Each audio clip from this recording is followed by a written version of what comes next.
Қазақстанда мамлекеттик чек араны кесип өтүүгө аракет кылган 300дөй куралчан адам кармалды. Бул тууралуу Ички иштер министри Эрлан Тургунбаевдин билдирүүсүнө таянып, казакстандык басылмалар жазышты. Маалыматка ылайык, кармалгандардан ок атуучу куралдар, уурдалган мүлктөр, анын ичинде уюлдук телефондор, улуттук жана чет элдик валютадагы ири суммадагы акчалар алынган. Мамлекеттик чек арадан унаа менен жана жөө өтүүгө аракет кылган 300дөй адам кармалды деп жазылат билдирүүдө.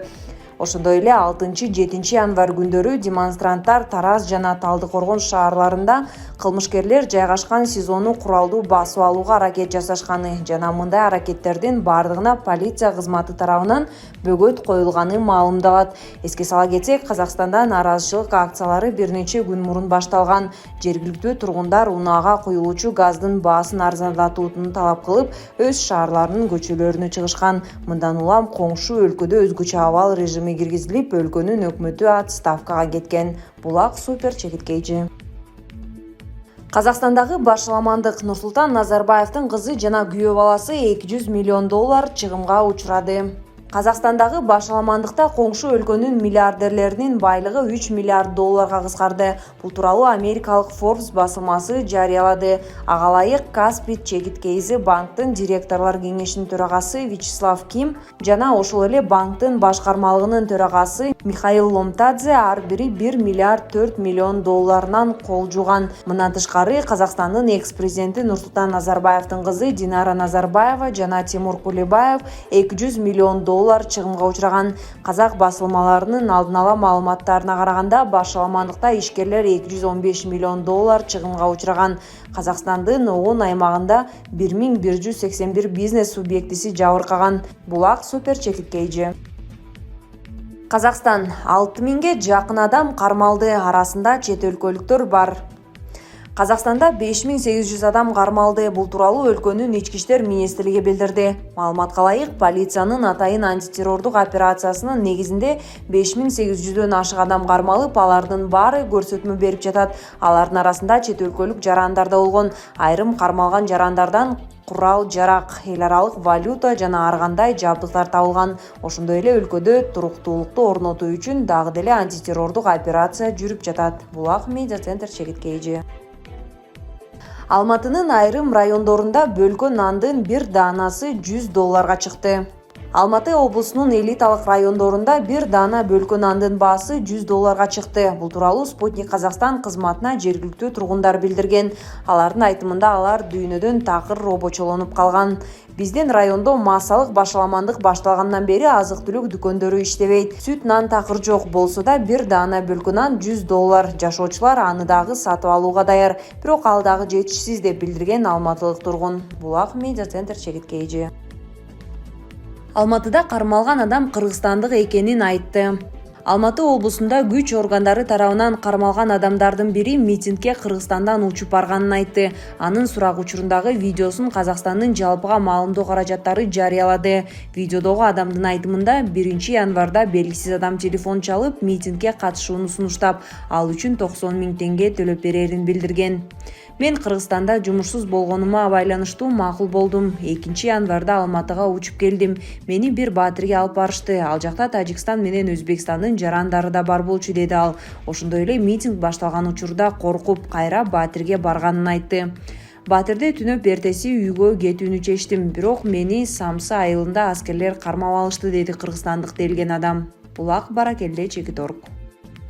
Терроризмге айыптаганы туура эмес. Ташиев Алматыдагы окуя боюнча үн катты. УКМКнын төрагасы Камчыбек Ташиев Кыргызстандан бир дагы террорист өтпөгөнүн билдирди. Учурда Казакстандын Бишкектеги элчилигинин алдына бир нече адам музыкант Викрам Рузахуновдун Алматыда кармалганы боюнча нааразычылык акциясын өткөрүүдө. Алар чогулган жерге УКМК төрагасы Камчыбек Ташиев барган. Казакстандын мамлекеттик телеканалдарынын Кыргызстандын жарандарын көрсөтүшү биздин намысыбызга тийип жатат. Коңшу өлкөгө бизден эч кандай террорист өткөн эмес. Мен жооптуу түрдө айта алам, Викрам террорист эмес. Анан биздин жарандарды террорист катары көрсөткөнү туура эмес. Казакстандын атайын кызматы иликтөөнүн риторикасын өзгөртпөсө болбойт, деди Ташиев. Ошондой эле ал ар бир кыргызстандыктын укугун коргой турганын кошумчалады. Биле кетсек, Казакстандын Казакстан мамлекеттик телеканалы бүгүн 9 январда Митингтерге катышуу үчүн Кыргызстандан барды делген жарандын сурак берип жаткан видеосун жарыялады. Ал берген көрсөтмөсүндө белгисиз адамдар митингтерге катышуу үчүн 90 000 теңге сунуштап чакырып, самолетко билетин алып берип, батирге жайгаштырганын билдирген. Ал эми Кыргызстандын ИИМи билдирүү таратып, аталган жаран музыкант Викрам Рузахунов экенин жана Алматыга концерттик программа өткөргөнү барганын маалымдады. Булак Спутник чегиткей. Нет, официальных как бы обращений к нам еще не было, поэтому, но от официальных гостелеканалов это показывает. Это нас как бы нас тоже задевает, потому что сразу начали показывать нашего гражданина, тем более гражданина, который является очень добропорядочным гражданином нашей страны, музыкантом, как бы общественником, его показать, что он является террористом, нас тоже это задело, поэтому мы им отправили и ноту, и информацию, и все другое, что он не является террористом. Просто-напросто те люди, которые проводят расследование, они, наверное, или ошиблись, или хотели услужиться, да? Услужиться. Я еще раз говорю, как спецслужбы нашей страны, ответственно заявляю, что он не может быть привлечен как террорист. Да, он может быть каким-то образом оказался в то время не на том месте и был задержан. Это другое. Надо обстоятельства выяснить. Алматыда кыргыздар тоноп диверсия уюштурдубу? Могу Дикий Арман деген казактын атактуу бандити экен. Азыр казак бийлигин колдомуш этип өзүнчө эле баатыр болуп жаткан убагы. Эми бул көк мээнин былжырап кыргыз элине күбө жаап отурганына кандай баа берсек болот? Кандай укугу жана акысы бар? Казак элин тымызын кыргыздарга кайрап атканынын кесепети кандай болот? Бул эшекке кыргыздар киргиз эмес экендигин жана былжырап күбө жапкан сөзүнө далил келтирип кармаган кыргыздарын көрсөтүп бер деген бийликте бирөө жарым барбы? Президент Садыр Жапаров жана УКМКнын төрагасы Камчыбек Ташиев бул армандын кайрылуусу боюнча мамлекеттик деңгээлде чара көрүңүздөр. Көптөгөн кыргыздар келип тоношуп, кыргыздар диверсия уюштуруп жатат деген кандай чоң күнөө тагуу. Тышкы иштер министрлиги жана Казакстандагы кыргыз элчиси чуко ойноп жүрөсүңөрбү? Бүгүн парламентте Казакстанда бир да кыргыз жараны кармалган жок деп жооп беришти өкмөттөгүлөр.